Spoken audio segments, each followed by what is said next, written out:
Salut tout le monde, c'est Axel, j'espère que vous allez bien. Aujourd'hui, vidéo tutoriel sur comment faire une bonne coloration au crayon de couleur. Donc on va voir les crayons qu'il faudrait utiliser, enfin les meilleurs pour avoir le meilleur rendu. Puis on va voir les couleurs qu'on devrait choisir pour faire l'ombre en fonction d'une couleur de base. Donc pour commencer, j'ai commencé à crayonner un croquis d'une personnage que j'ai inventé, qui s'appelle Aurore. Puis je l'ai ancré, et on se retrouvera à ce moment-là pour que je vous explique plus en détail comment je vais m'y prendre pour faire la coloration.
Donc pour faire la colo de la peau, j'ai utilisé des Prismacolor premiers.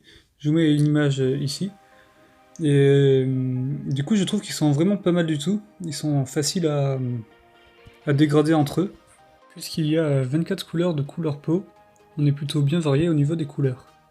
On a donc plus le choix de choisir une couleur de peau plutôt originale qu'habituellement. Puis, pour faire les cheveux et le reste des vêtements, j'ai utilisé des Marco Renoir. Donc, je vous mets l'image ici. Pour les prix, je sais pas exactement, car ce sont des cadeaux et du coup j'ai pas vérifié le prix. Mais pour la deuxième boîte de 100, il me semble qu'elle était vraiment pas chère. Pour 100 crayons, et ils sont pas mal du tout. Donc maintenant passons à la coloration. Donc vous avez peut-être vu, que pour prendre une couleur, j'utilisais par exemple les cheveux de la fille sont roux et je commence avec du bleu. Alors je fais ça car ces deux couleurs sont complémentaires. Donc pour savoir quelle est la couleur complémentaire d'une autre couleur, vous pouvez taper sur Google cercle chromatique ou alors je vous mets l'image ici, ce sera plus simple.